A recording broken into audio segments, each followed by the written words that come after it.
ॐ आप्यायन्तु ममाङ्गानि वाक्प्राणश्चक्षुश्रोत्रम् अधो बलमिन्द्रियाणि च सर्वाणि सर्वं ब्रह्मोपनिषदम्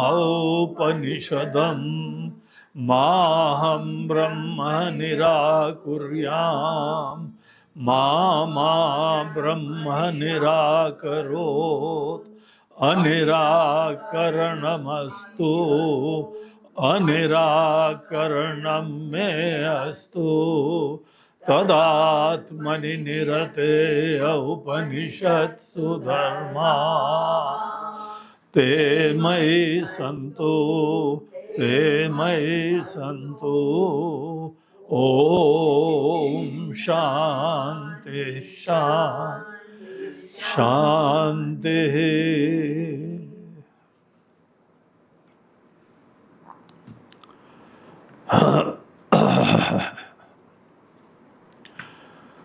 हरि ओम। कल हम लोग केनोपनिषद के प्रथम खंड के अंतिम सोपान में थे और इस प्रसंग में कुछ मंत्र जो हैं वो काफ़ी सिमिलर से भिन्न भिन्न इंद्रिय मन प्राण के दृष्टिकोण से इनका जो है यहाँ पे प्रतिपादन हुआ। उससे पूर्व एक केनोपनिषद का सबसे महत्वपूर्ण सूत्र जो था वो ये था कि हम लोग आत्म का ज्ञान प्राप्त कर रहे हैं। आत्म का ज्ञान अनात्म के ज्ञान से बहुत डिफरेंट होता है। आत्मा मतलब यहाँ पे सब्जेक्ट, जो सब चीज़ों को जानने वाला है, जो सब चीज़ों को प्रकाशित कर रहा है, जो अनेकानेक चीज़ों की संवेदनाएं उत्पन्न कर रहा है, फीलिंग्स उत्पन्न कर रहा है, वो सब्जेक्ट कौन है? देखिए, हम लोगों ने कई बार साक्षी के बारे में विचार करा है। साक्षी वो है जो सबको देखता है लेकिन उसको कोई नहीं देखता है। तो समस्त दृष्ट चीजों को दृष्टा देखता रहता है, लेकिन कौन सी यहाँ दुनिया की चीज है जो कि उस दृष्टा को देखे?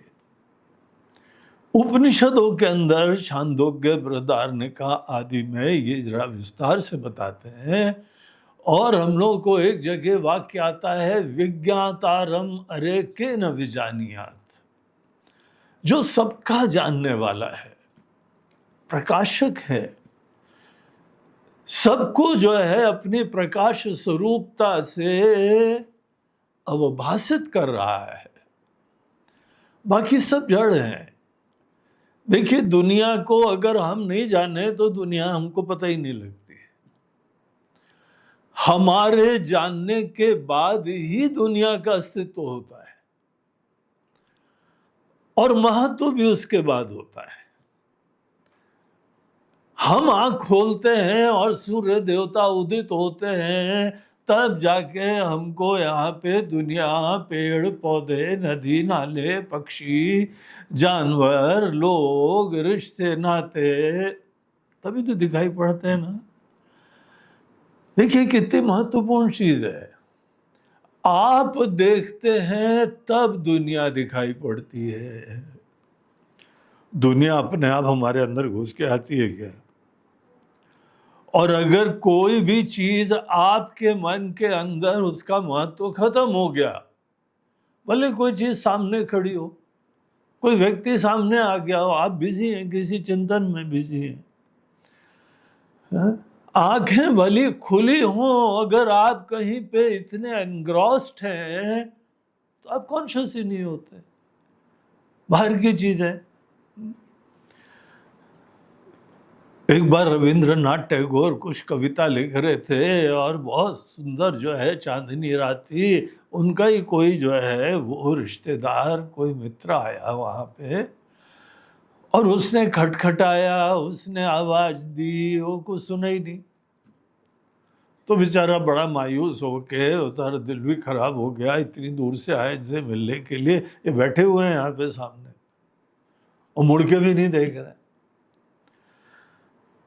तो दूसरे दिन उसने बड़ी शिकवे शिकायतों के साथ उनका जो है वो अपना निवेदन करा कि आप तो पता नहीं महत्व ही नहीं देते हो, आपके घर में आए तो आपने ध्यान भी नहीं दिया। बोलते हैं सो सॉरी, हम सच्चाई बता रहे हैं, हमको कुछ पता नहीं लगा।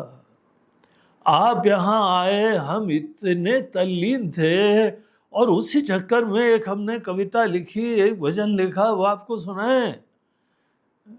इतना बढ़िया डूबे हुए थे कि बाकी चीजें यहाँ पे सब होती, हम लोगों को पता ही नहीं चलती। देखिए, आश्रमों का शहरों में होने में बड़ा प्रॉब्लम होता है और बड़े फायदे भी होते हैं। फायदे ये होते हैं कि कोई भी जो है वो आया, वो ट्रेन से उतरा, बस से उतरा, फ्लाइट से उतरा, टैक्सी पड़ी और आश्रम में आ गया, पास में है।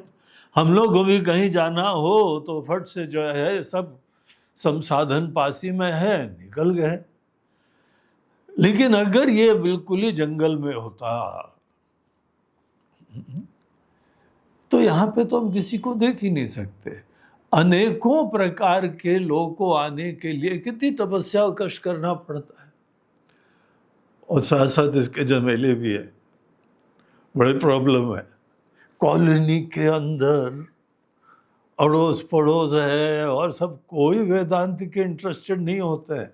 ये तो जन्म जन्मांतर के पुण्यों के बाद होते हैं। अब ये लोग कुछ कहीं से आगे देखो, कुछ जिज्ञासा थी, लेकिन हमारे आसपास के लोगों को बोलो चलो उपनिषद का प्रवचन चल रहा है, बोले गुरुजी आप पढ़ लो उसके बाद बता देना, सार बता देना, समरी बता देना, हमको हमारे काम का क्या है वो बता देना। हमारी सास बहुत तंग कर रही है, हमारी बहू बहुत तंग कर रही है, बॉस अरे राम राम राम,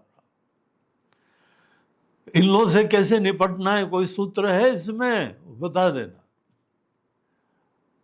और हम लोग के वहां पे ये इश्यू होता है, कोई सेलिब्रेशन हो तो जब तक आवाज नहीं करो, चीखो चिल्लाओ नहीं, स्पीकर में ब्लास्ट ना करो, तब तक उनकी भक्ति पूरी नहीं होती है।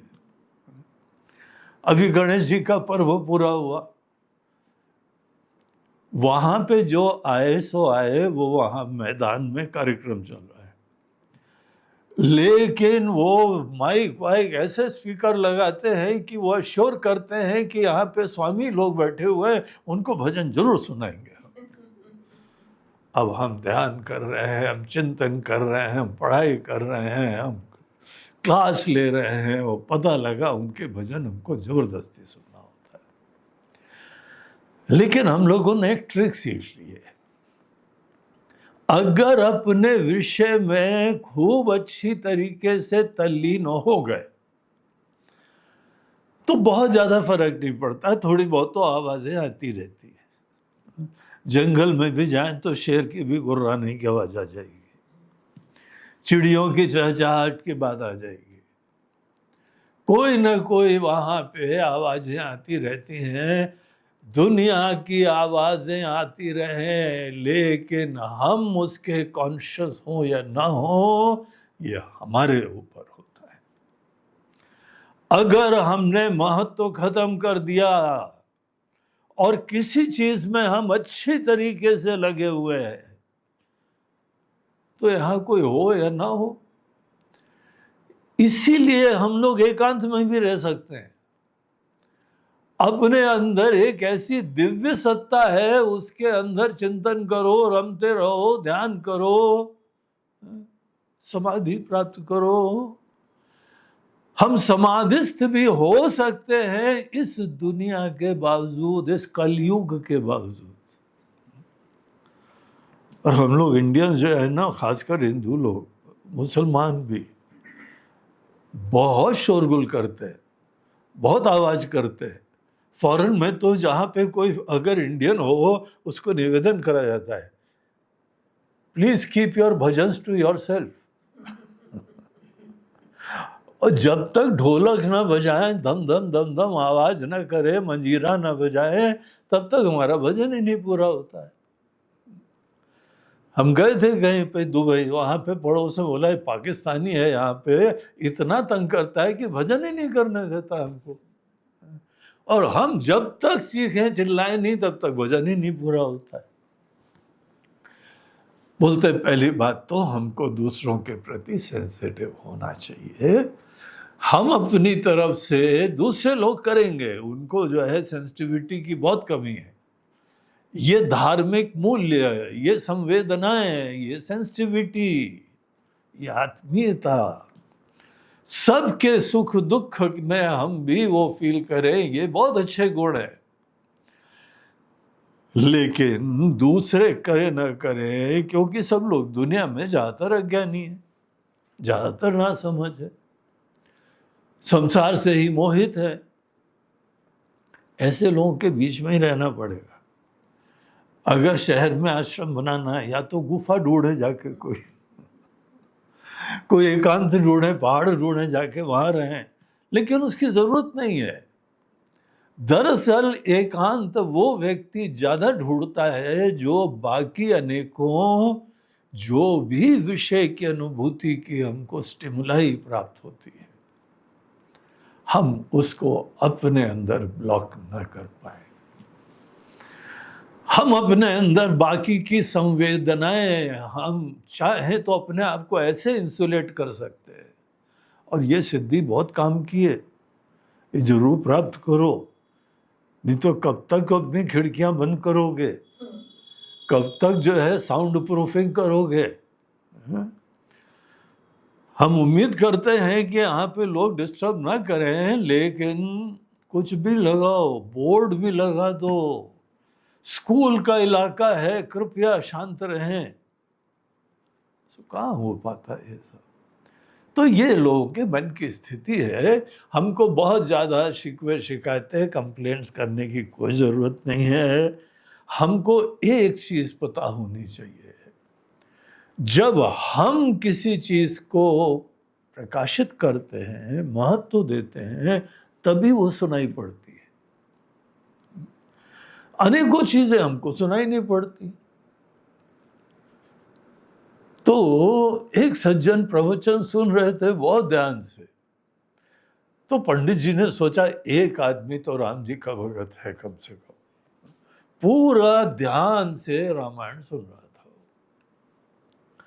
तो बड़े खुश हुए। बाद में उस व्यक्ति ने आके पूछा, महाराज जी, पंडित जी महाराज, आपसे कुछ प्रश्न है, वो हम कर सकते हैं क्या? तो जरूर करो भाई, तुम तो एकमात्र हमारे यहाँ एकलव्य हो, एक ही तो हमारा शिष्य है इतना ध्यान से सुनने वाला।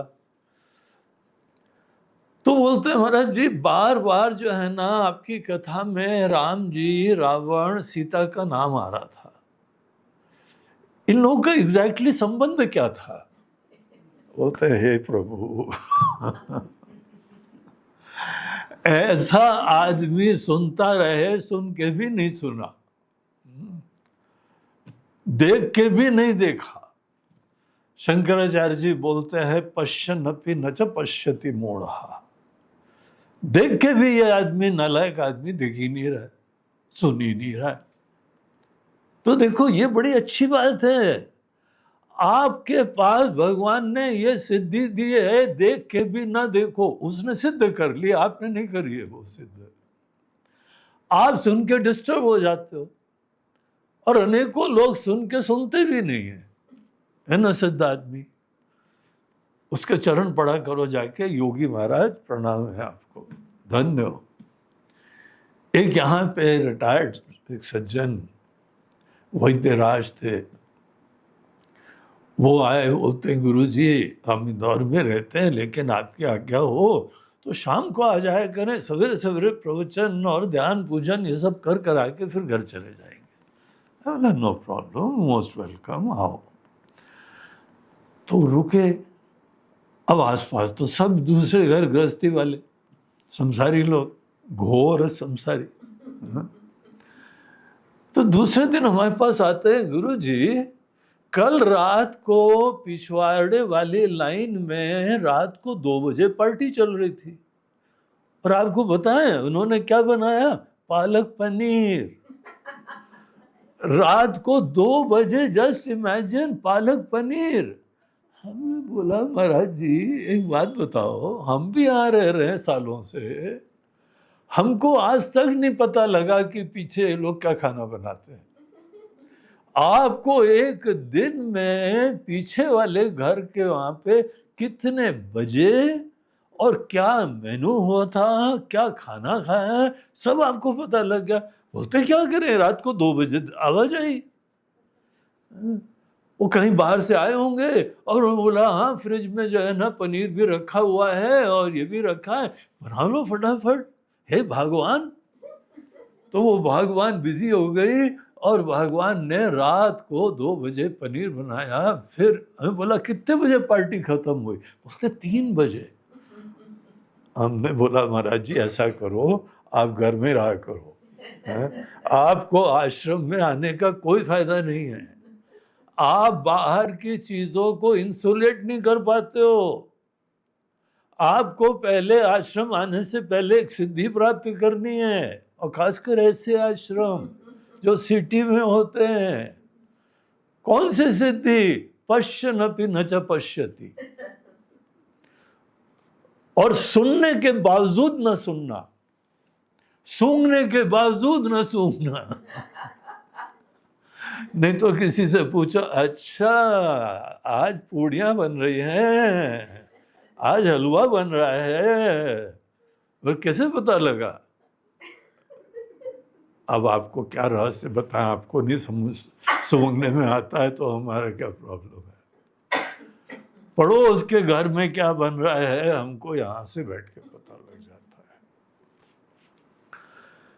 तो देखो ये बहुत इंपॉर्टेंट इंटरेस्टिंग चीज होती है कि हम लोग बाहर की दुनिया होने मात्र से डिस्टर्ब नहीं होते हैं, हम कॉन्शियस होते हैं उसके, हम प्रकाशित करते हैं, हम ही प्रकाशित करते हैं, हम चेतन हैं, हम कॉन्शियस हैं।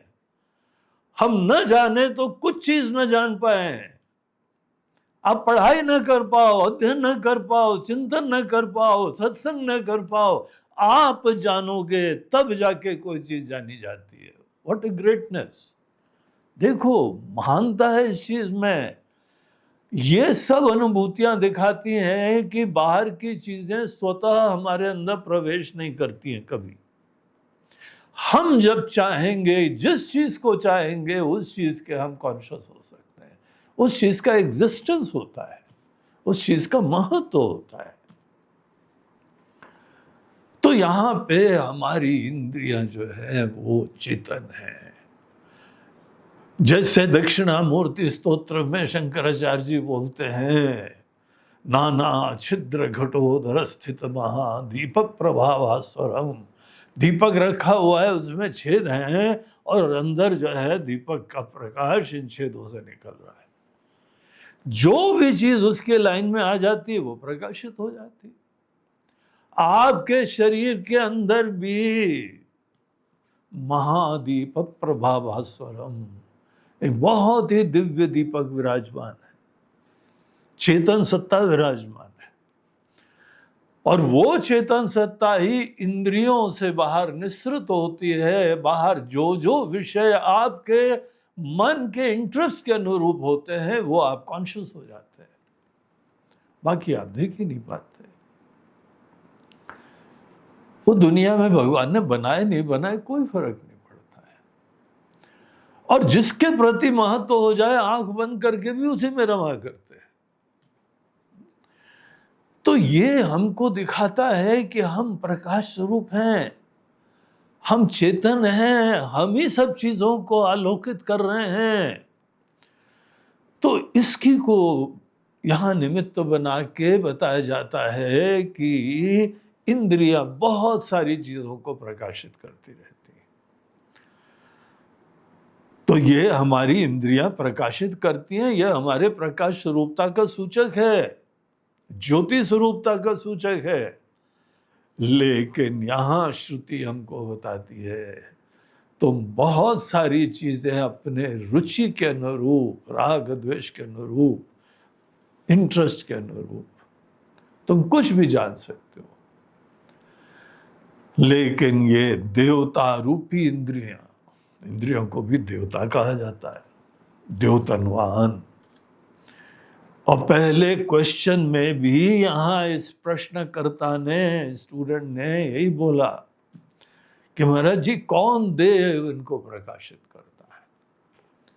केने शितम पतति प्रेषितम मनः, उसकी चौथी लाइन, तो कौन देव है जो सबको प्रकाशित करता है? तो ये तो बात हमको समझ में आ रही है कि हम इंद्रियां बड़े दिव्य चीज होती है, लेकिन यहाँ इन मंत्रों में ये बहुत इंपॉर्टेंट पॉइंट है। बोलते हैं पहली चीज तो जो जो इंद्रिया प्रकाशित करती है वो हमारे लिए विदित हो जाता है, ज्ञान का विषय होता है। और जो जो चीजें आप जाने,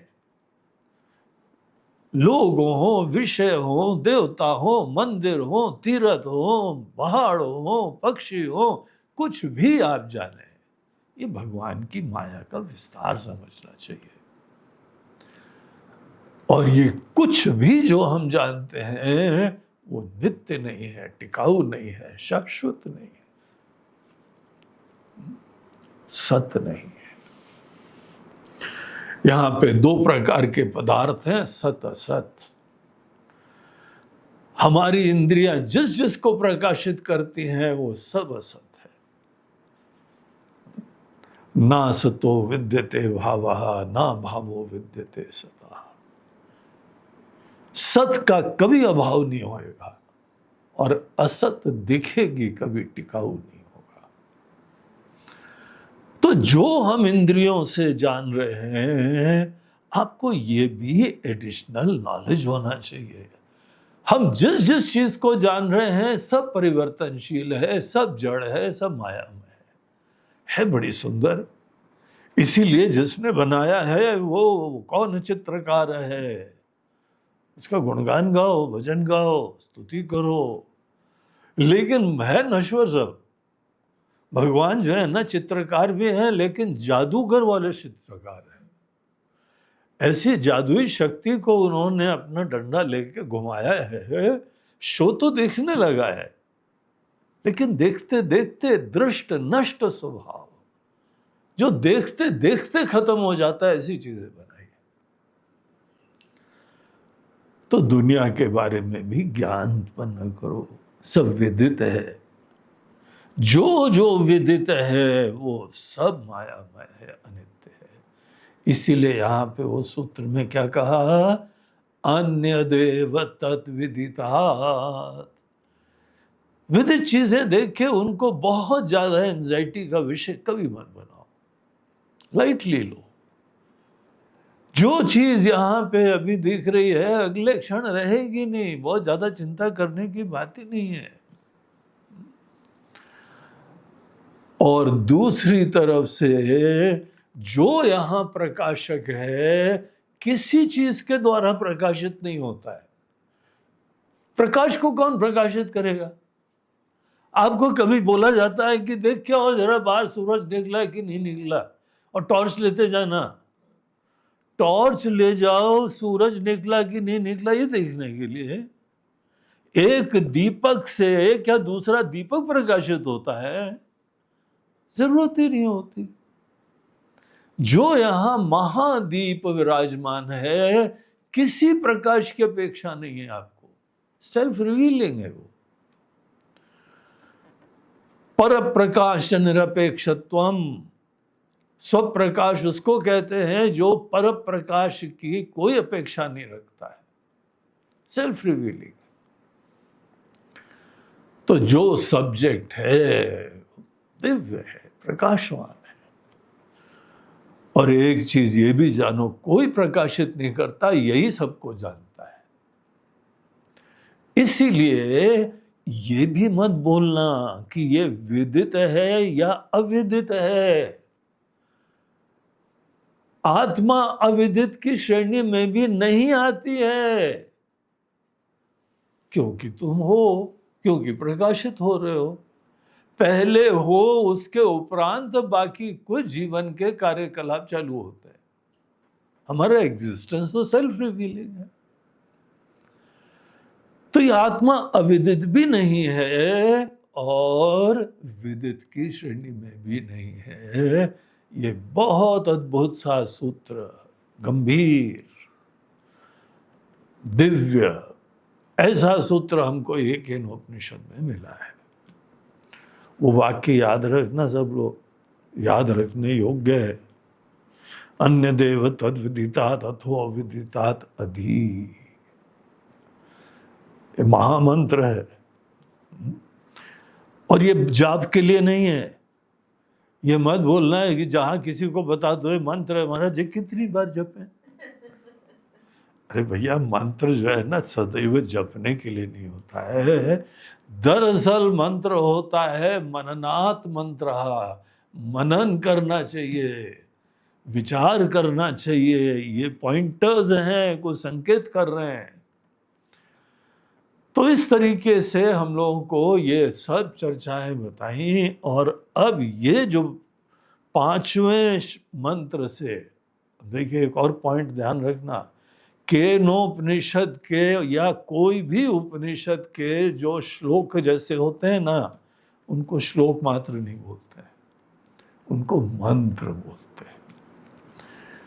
उपनिषद के कोई वो जो है वो पोएटिक रूप में हो, प्रोज में हो, या पूरे पैराग्राफ रूप में हो, उन सब को मंत्र कहा जाता है।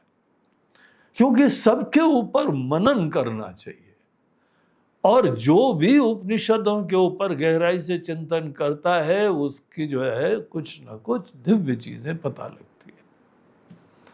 तो ये जो 5वें मंत्र से 8वें मंत्र तक हम लोगों को जो यहाँ पे मंत्र प्राप्त हुए, उसमें क्या था कि यद वाचानभ्युदितम, यहाँ से चालू होके बल्कि चौथे से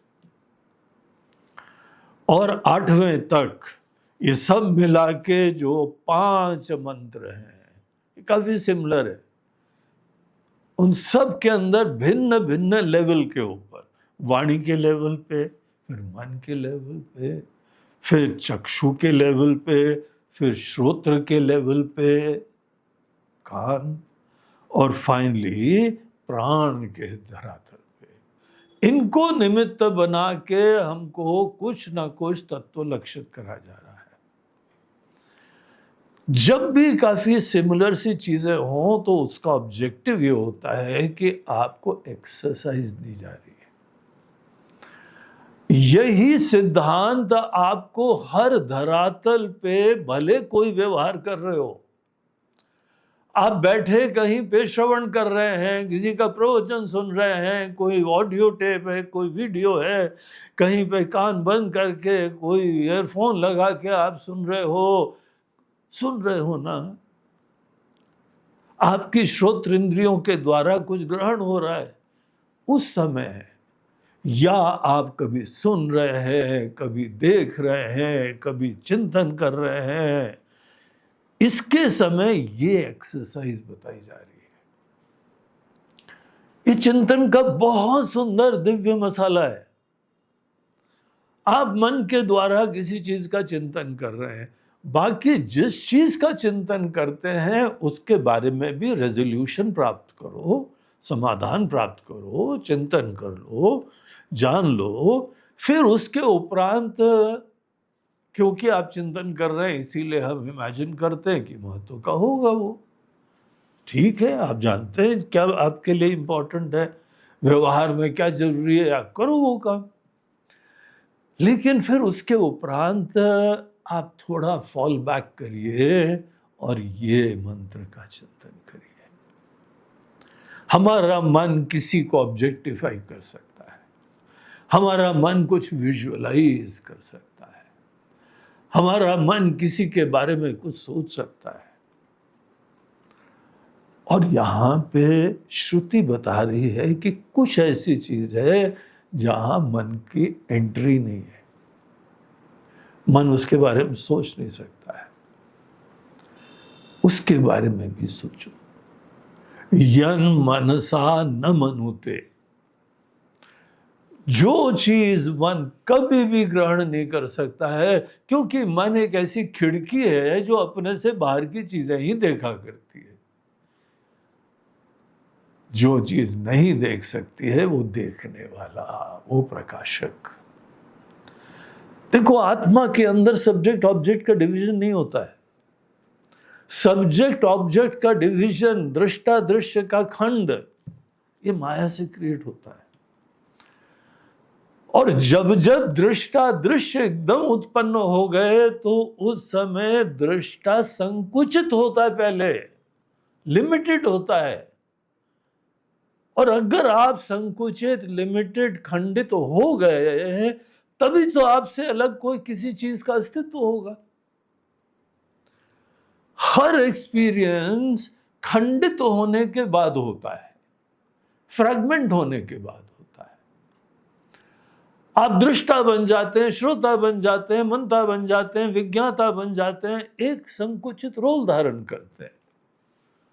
और तब आपके सामने कोई भी शब्द, स्पर्श, रूप, रस, गंध या मन के अंदर इमोशंस, थॉट्स, कुछ भी, मेमोरीज, कुछ भी आएंगी।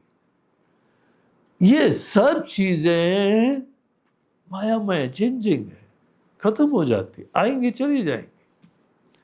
आप यहां पे साक्षी की तरह सब चीजों को प्रकाशित करते रहते हैं। तो मन के द्वारा, कान के द्वारा, आंख के द्वारा बहुत कुछ देखा जाता है और बहुत कुछ नहीं देखा जाता है। इसका विवेक करो। इसको बोलते हैं नित्यानित्य वस्तु विवेक, जड़ चेतन विवेक, आत्मा अनात्मा विवेक। भिन्न भिन्न एंगल से ये भिन्न भिन्न शब्द यूज होते हैं, जिनका आशय एक ही होता है, एक कॉन्शियस है और दूसरा जड़ है। मात्र समझो, मात्र देखो इस फैक्ट को। और फिर उसके उपरांत जैसे हमारे मन के अंदर ये रियलाइजेशन होता है, क्लैरिटी होती है, सब जड़ चीजें हैं, अपने आप ही डिवैल्यूएशन हो जाएगा, उसका महत्व कम हो जाएगा। अरे जड़ है यार, ये तो सब नश्वर है। नश्वर को नश्वर समझना ही नश्वर का निषेध होता है। निषेध ये नहीं होता है कि आप जो है ना सब चीज बांध बूंद के, बुरिया बिस्तर बांध के कहीं जाओगे तो निषेध हो गया। कोई रिश्ते नातों में आप कहीं से छोड़ के चले जाओ तो क्या निषेध हो जाता है? आपके मन के अंदर तो यादें बनी रह सकती। तो बाहर किसी का होना ना होना निषेध नहीं होता है। कोई जंगल में एकांत में चला गया तो क्या हो, उसके लिए सब खत्म हो गया पास्ट? वो तो उसके ऊपर है, हो या ना हो। तो बाहर की चीजों ने हमको नहीं पकड़ा है, हम ही ने उनको पकड़ा हुआ है। तो जितनी भी इंद्रियां चीजों को ऑब्जेक्टिफाई करती हैं, जानती हैं, इससे हमको बहुत बड़ी शिक्षा मिल रही है। अनात्मा के धरातल का ज्ञान मिल रहा है।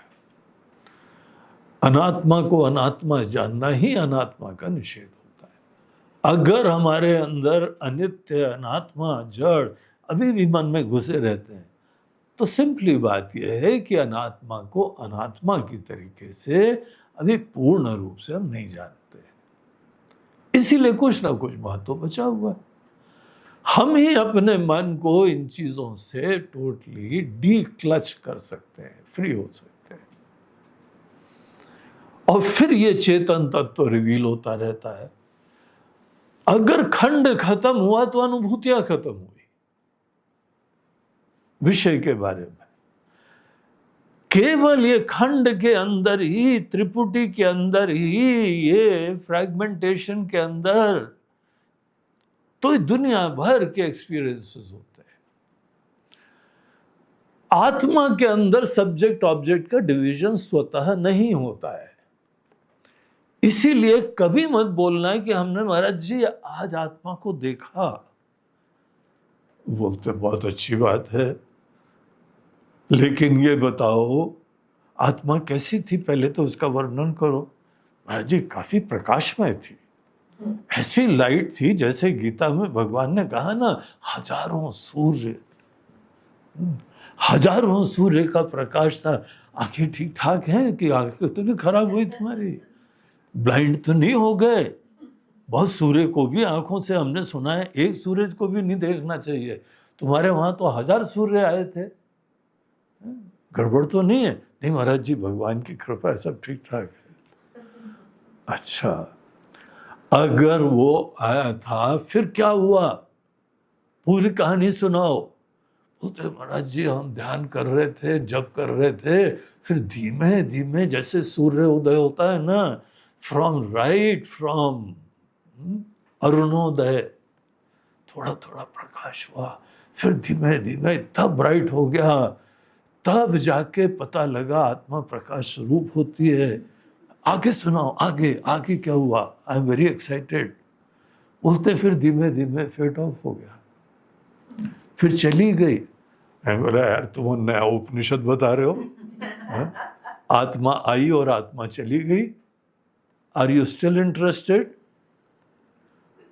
तुम्हारी आत्मा भी नश्वर है, ये भी जगत के संसारी चीजों की तरह आने जाने वाली है।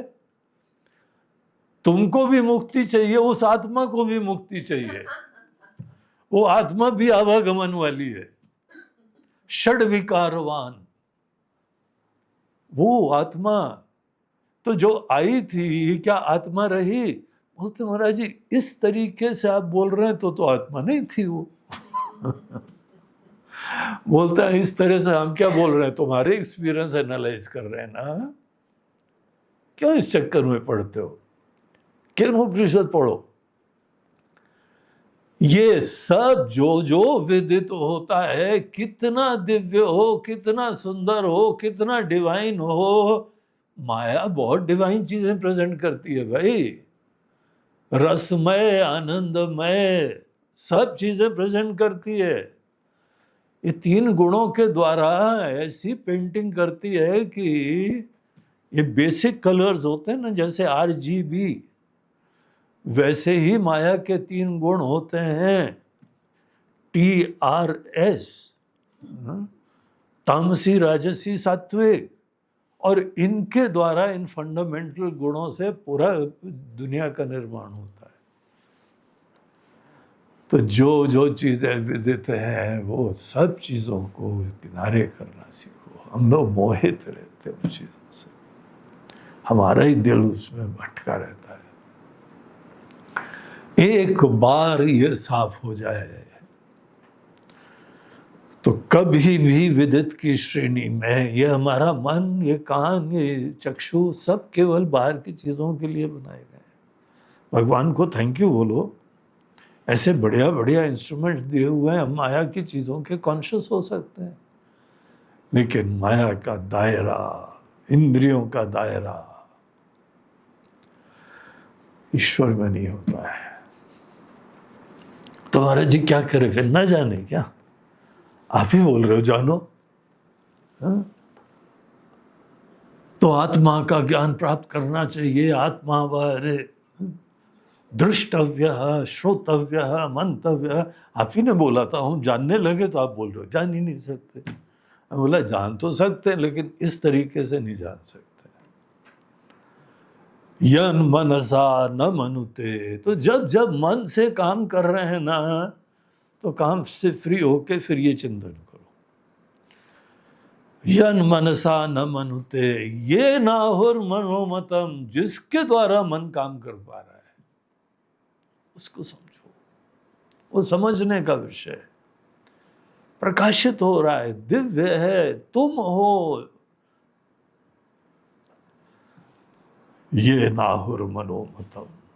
अगर ये 2 लक्षणाओं का तुम हर लेवल पे प्रयोग करो, सुन रहे हो, कोई बात श्रवण कर रहे हो, श्रवण करने के बाद पूरा कम्युनिकेशन समाप्त होने के बाद ऐसा नहीं है कि घर में तुम्हारी बीवी ने बुलाया, तुम उस समय श्रोत्र किसके द्वारा सुनाई पड़ रहा है, तुम बेचारी का ध्यान ही न दो।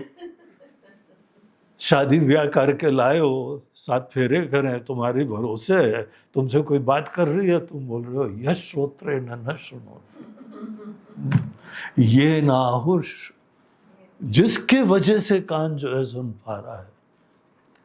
सुन रहे हो? नहीं नहीं, हम तो वो सुन रहे हैं जो आज प्रवचन में सुन के आए।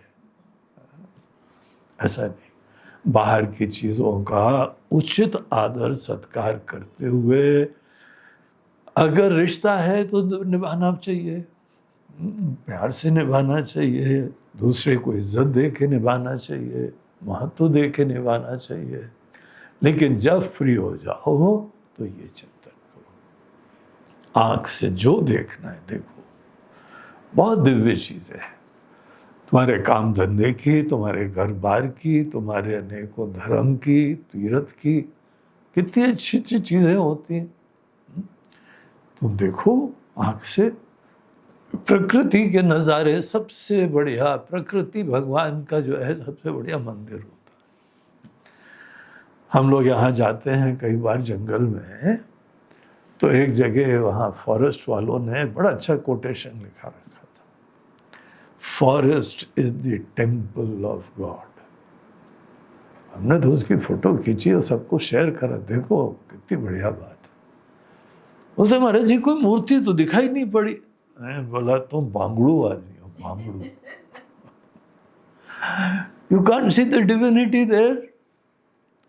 सबके यहाँ पे इतनी सुंदरता है, इतने विविधता है, तुमको कुछ नहीं दिखाई पड़ रहा है। इतनी शांति है, इतनी शुद्धि है, कुछ भी तुमको दिखाई नहीं पड़ रहा है। भगवान को केवल मूर्ति की तरह थोड़ी देखा जाता है, भगवान को आशीर्वाद की तरह देखा जाता है, सृष्टा की तरह देखा जाता है। तो इस तरीके से जो भी इंद्रियों के धरातल पे हो, तो ये एक्सरसाइज के तरीके से हमको अनेकों लेवल की बात बताई। मन, चक्षु, श्रोत्र, प्राण, देखिए ये व्यवहार के अंतर्गत की ये कॉमन चीजें यही है। ये 5 मंत्रों में हम लोगों को जो 5 रेफरेंसेस दिए हैं इंद्रिय और मन और प्राण के, ये नॉर्मल हमारी डे टू डे यूज होते हैं। और इसका मतलब यह है कोई भी व्यवहार हो, समस्त व्यवहार को निमित्त बनाया जा सकता है इस प्रकार के लक्षण पे विचार करने के लिए। तो आत्मज्ञान कोई दूर नहीं है।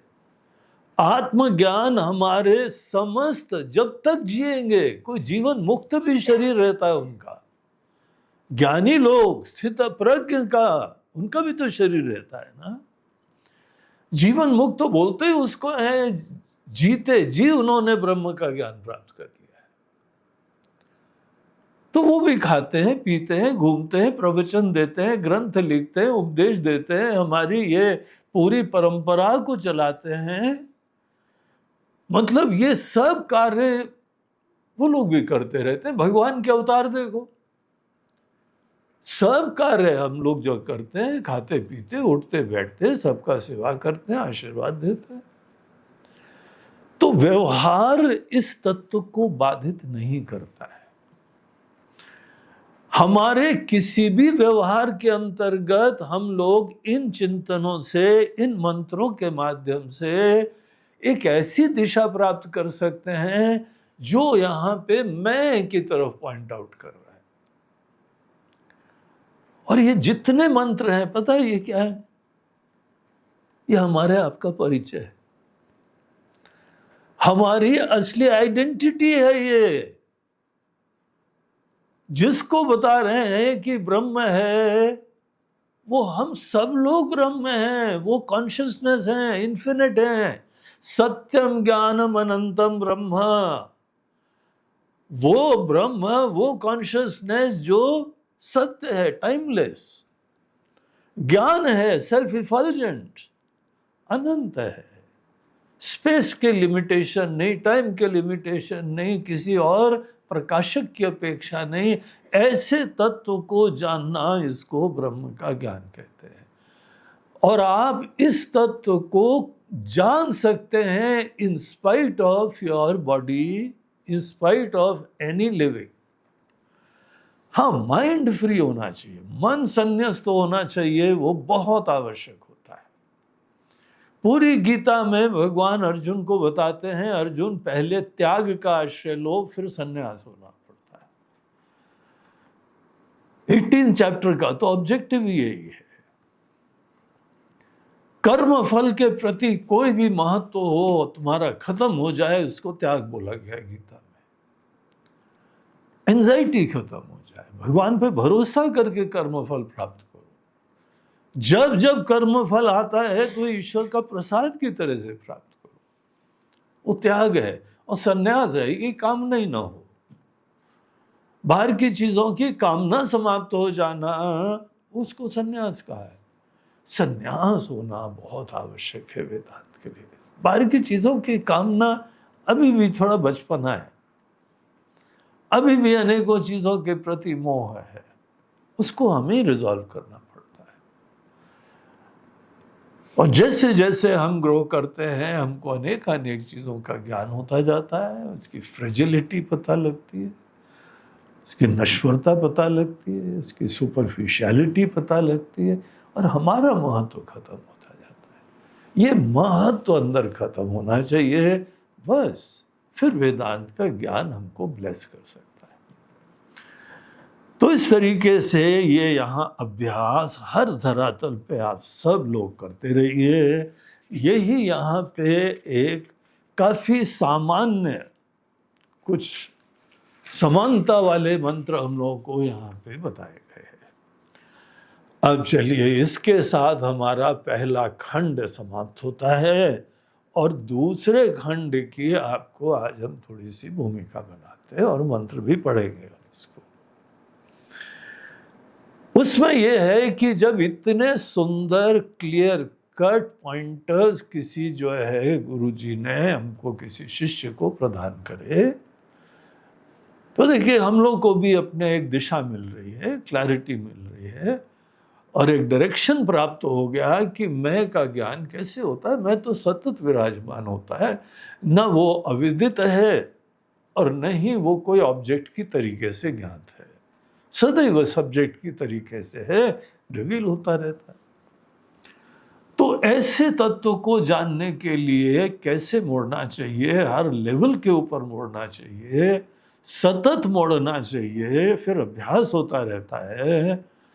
तो बहुत ही खुश हो गया शिष्य, और उसने गुरुदेव को प्रणाम करा, उनसे आशीर्वाद लिया, आज्ञा ली, और एकांत में जाके उसने बैठा कुछ समय तक। एक दिन की बात नहीं है, कुछ समय की बात नहीं है कि सवेरे गया शाम को आ गया, सवेरे गया शाम को आ गया वाला काम नहीं होता ये।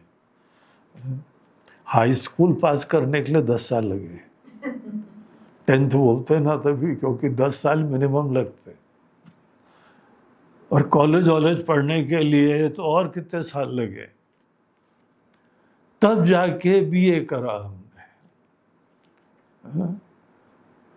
तो संता सिंह ने किसी से पूछा कितने पढ़े हो, बोलते हैं बहुत पढ़े। कितना पढ़े हो बताओ तो, बीए करा है हमने।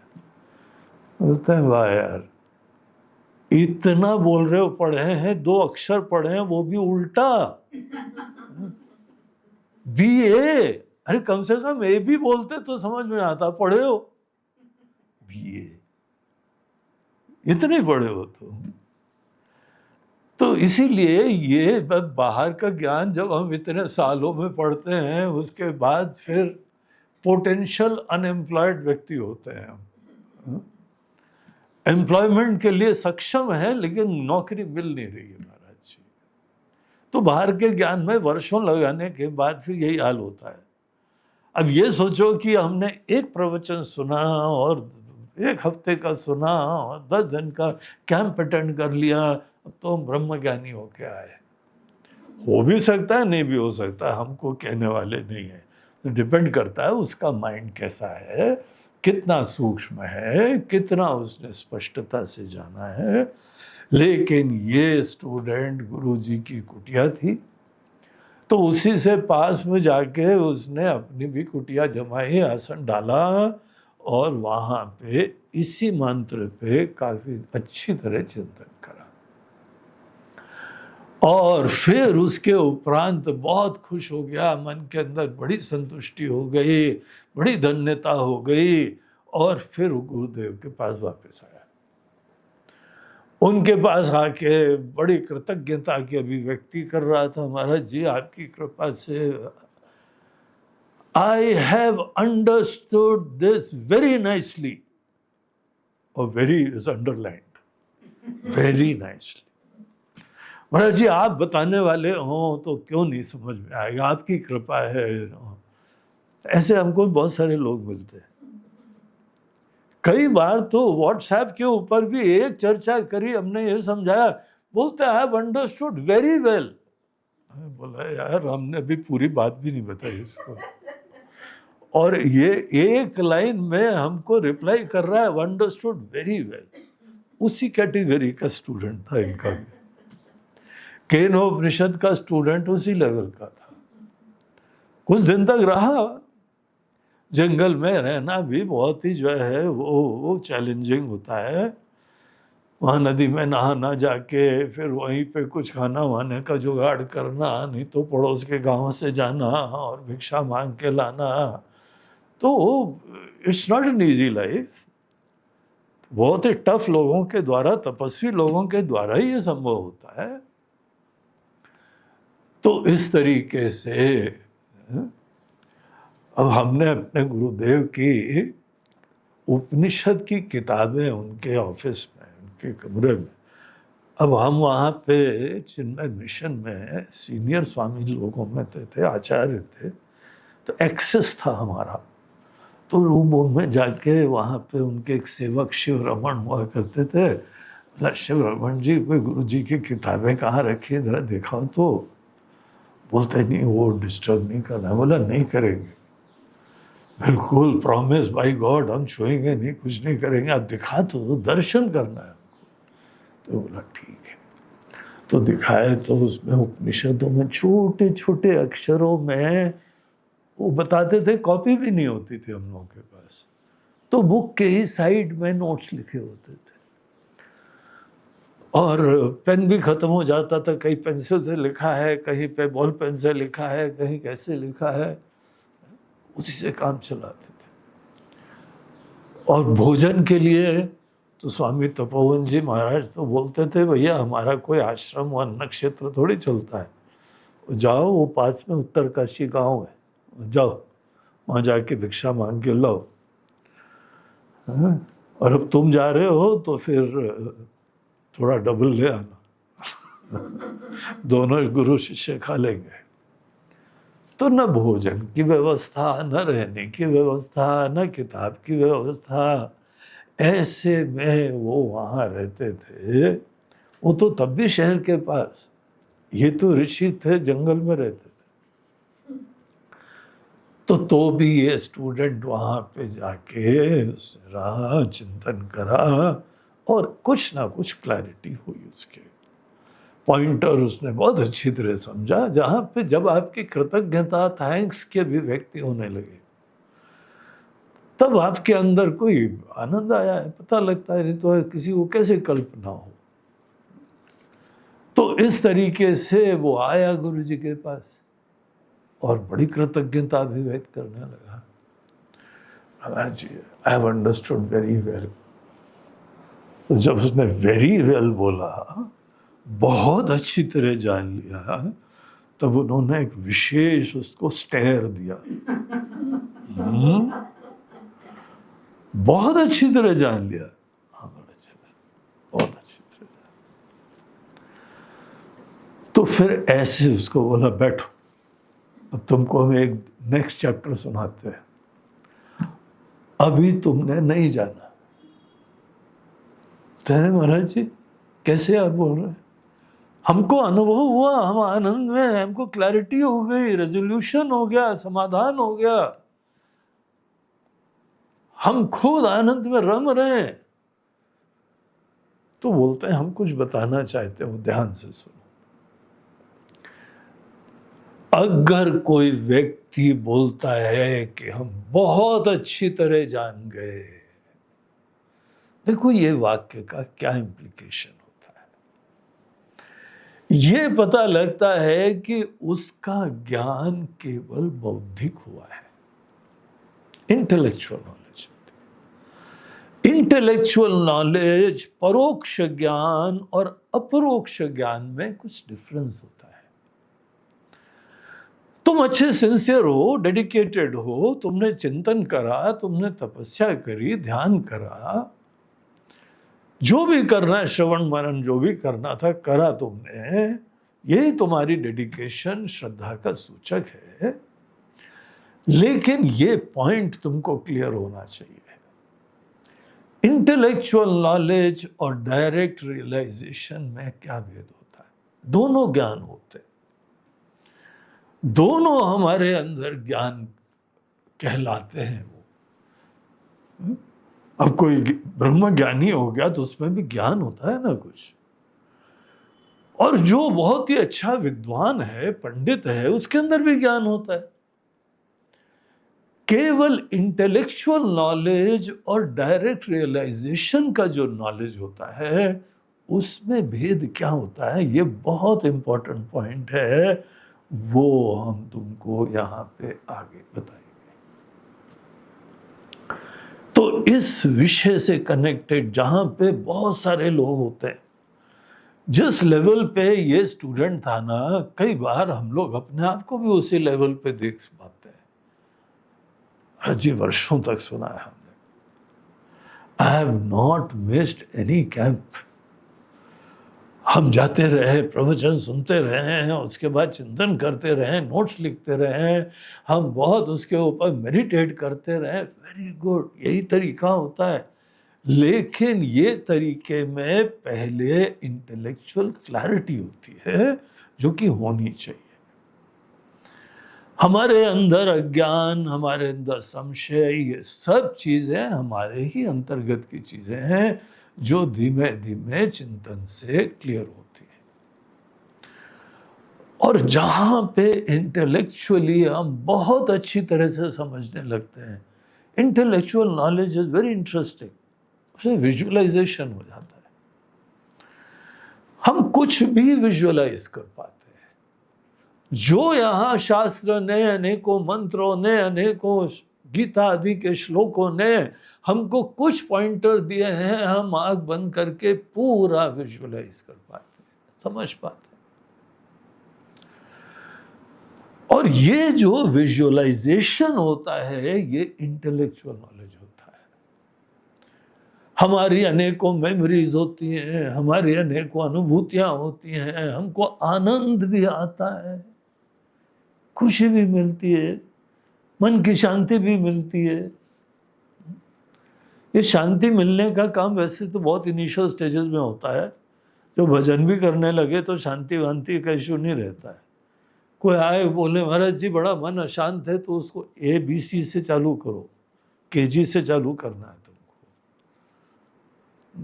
मन तक को शांत नहीं करा है तो अर्थात क्षमा दमा भी क्वालिटी नहीं है उसमें, मनोनिग्रह तक नहीं है, इंद्रिय निग्रह तक नहीं है, उसको सीधे ज्ञान नहीं देना पड़ता है। वेदांत में तो उसको साधन चतुष्टय संपन्न को ही ज्ञान दिया जाता है। पतंजलि महर्षि जी जो है वो यम नियम से चालू करते हैं, तब आगे उसको को ध्यान धारणा सिखाते हैं। तो बेसिक क्वालिटी होनी चाहिए। इसीलिए कोई आध्यात्मिक स्टूडेंट के मन में शांति की प्राप्ति होगी, महाराज जी फिर शांत हो गया मन, बोलते हैं सो सॉरी, हमने तुमको फोकट में इतना ज्ञान दे दिया, तुम्हारे लिए गधे के ऊपर सोने के बराबर है, तुमको कुछ वैल्यू नहीं रहेगी, क्योंकि तुम्हारा बेचैन मन है, अशांत मन है।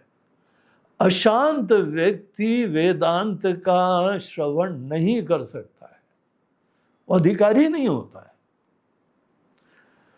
तो डेफिनेटली वो आदमी का मन शांत है, एकाग्र है, तपस्वी है, चिंतन कर रहा है, ध्यान कर रहा है, तो उसको कुछ न कुछ अनुभव होता है, क्लैरिटी होती है। रेजोल्यूशन होता है, समाधान, स्पष्टता हो जाती है। लेकिन ये जो सेक्शन आ रहा है केनोपनिषद का 2 खंड, उसके अंदर हमको ये पॉइंट को स्पष्टता से दिखाते हैं कि अगर तुमको कोई चीज बहुत अच्छी तरह से पता लगी है तो उसको एनालाइज करो,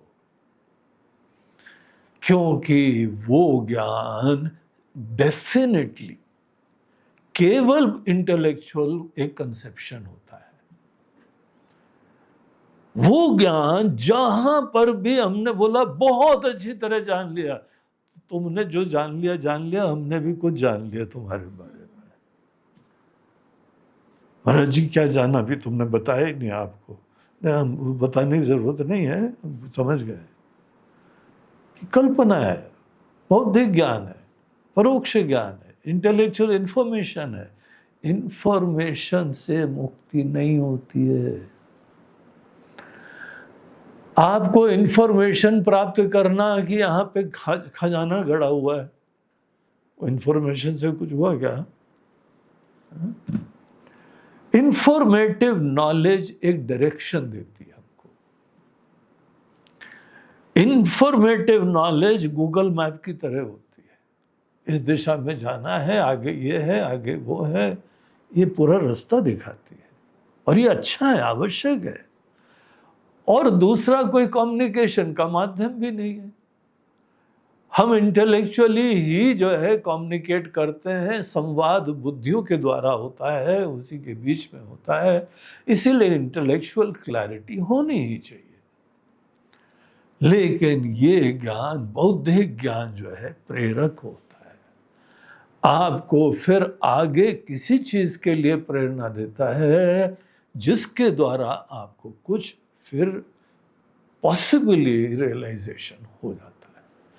और जब होता है तो वहां पे एक बात हो जाती है कि बहुत अच्छी तरह जाना, ऐसा आदमी फिर शब्द का प्रयोग नहीं करता है।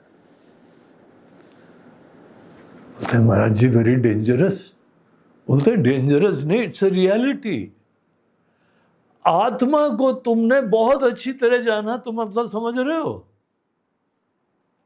महाराज जी अच्छी तरह जाना मतलब यही समझ रहे हैं? तो जी नहीं, इसको विदित बना दिया, ये समझ रहे हो। जब भी कोई जानने वाला अपने से पृथक चीज को जानता है तो उसको दाएं बाएं ऊपर नीचे हर प्रकार से उसके पास, उसका फ्यूचर, उसका व्यापकता, सब धर्म, सब चीजें जान जाओगे। जानने की पॉसिबिलिटी होती है। कितना अच्छी तरह तुमने जाना है, यू नो बेस्ट।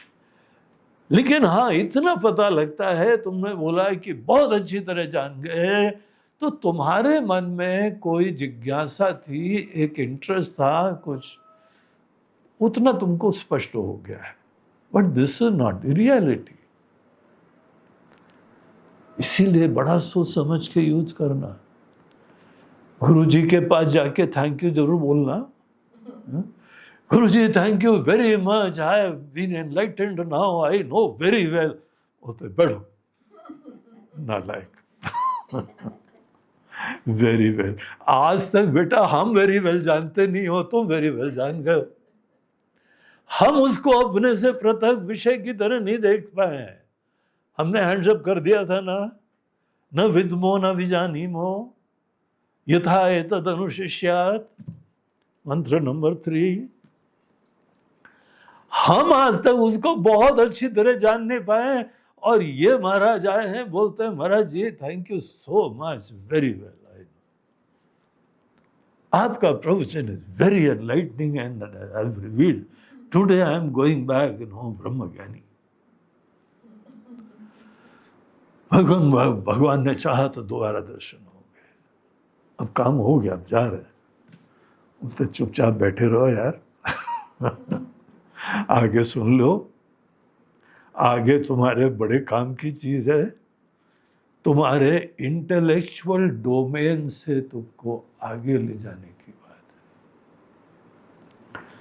तब जाके अपरोक्षानुभूति जो डायरेक्ट रियलाइजेशन होता है वो होता है, लेकिन वो इंटेलेक्चुअल डोमेन में नहीं होता है, क्योंकि भले मन, इंटेलेक्ट, बुद्धि, ध्यान रखे हो, सब खंड में होता है। आप दृष्टा बन जाते हैं फिर दर्शन करते हैं, आप श्रोता बन जाते हैं तब श्रवण करते हैं, आप मनता बन जाते हैं तो मनन करते हैं, विज्ञाता बन जाते हैं तो ज्ञान कुछ प्राप्त करते हैं। फ्रैगमेंट में, खंड में, त्रिपुटी के अंदर। अब आपने खंड ही नहीं समाप्त करा तो जो भी जान रहे हो ये माया का शो देख के आ रहे हो। हाँ, इतना पता लग गया तुम्हारी शो अच्छा था कम से कम, तो उस कैटेगरी में नहीं हो कि बड़ा शांत था फिर मन शांत हो गया, वो कैटेगरी में तुम नहीं हो। शांत मन थोड़ा अधिक शांत हो गया, प्रफुल्लित हो गया, हर्षित हो गया, लेकिन अभी तुमको मुक्ति नहीं मिलेगी। ध्यान रखो, परोक्ष ज्ञान से मुक्ति नहीं मिलती है, बेचैनी बनी रहेगी, तलाश बनी रहेगी, सीकिंग चलती रहेगी, एंडलेस सीकिंग चलती रहेगी। एंडलेस सीकिंग को ही संसार बोलते हैं। सम्यक शरणम, सतत फ्लो होते रहोगे। It has to culminate into अपरोक्षानुभूति, डायरेक्ट रियलाइजेशन। सब शब्द पॉइंटर्स हैं, उससे तुमको पता लगेगा, और हमको पता लग जाएगा कि तुमको पता लग गया है। अच्छा महाराज जी, कुछ लाइट वाइट आती है क्या, दिख जाता है? बोलते हैं हाँ, तुम्हारे शब्दों से दिख जाता है। महाराज जी शब्द कुछ डिफरेंट हो जाएंगे? बोलते हैं हाँ, ये वेरी खत्म हो जाएगा। I have known this very well, बोलते हैं तुम विनम्र हो जाओगे। जहां पे दृष्टा दृश्य का भेद ही नहीं है, उस चीज को बहुत अच्छी तरह कैसे जानते भाई? जानने वाला अलग नहीं है, जानने वाली वस्तु अलग नहीं है, तुम ही वो हो, तो इसको वेरी वेल क्या बोलते हो? शब्द का सोच समझ के प्रयोग करो।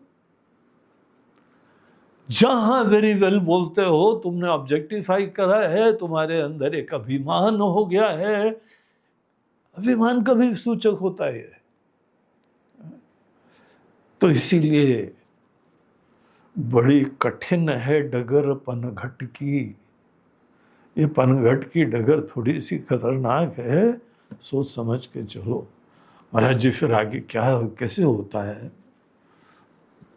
तो गुरु जी ने फिर बताया। क्या बताया? तो कल का भी प्रवचन है ना, कल हम लोग इसको कंटिन्यू करेंगे। ओम नमः पार्वती पतये हर हर महादेव। आज का ये द्वादशी के श्राद्ध वाला जो प्रवचन रहा है, तो आज के दिन एक सज्जन है श्री सुनील अग्रवाल, इंदौर के ही हैं, एक बिजनेसमैन हैं। तो उन्होंने अपनी श्रीमती, स्वर्गीय श्रीमती, उनकी डेथ हो गई थी उनकी वाइफ की, उनका श्राद्ध का दिन है। तो उन्होंने इस निमित्त को, ओकेजन को निमित्त बना के आज इस ज्ञान यज्ञ का आज के दिन का स्पॉन्सर करा हुआ है। तो ऐसे भक्त लोग हैं, एक एक दिन का स्पॉन्सर कर देते हैं आके, और उससे जो है ये पूरा कार्यक्रम भी ज्ञान यज्ञ के, खासकर ये ऑनलाइन की दुनिया के यही धर्म है। बाकी जब प्रवचन होते हैं तो वहाँ पे सब प्रवचन हुआ, सब स्पॉन्सर भी आ जाते हैं, और दक्षिणा आ जाती है, और विज्ञापन आ जाते हैं, एडवर्टिजमेंट आ जाते हैं, बैनर आ जाते हैं। लेकिन ऑनलाइन की दुनिया के ये तरीके हैं। तो इन सब भक्तों को बहुत बहुत आशीर्वाद। आपकी स्वर्गीय पत्नी संगीता अग्रवाल, वो बड़ी भक्त थी, हमारी शिष्य भी थी, और बड़ी श्रद्धालु थी, सेवा करते रहते थे। और ये भी सुनील आदि सब लोग बड़ी सेवा करते रहते हैं। तो आपको बहुत आशीर्वाद।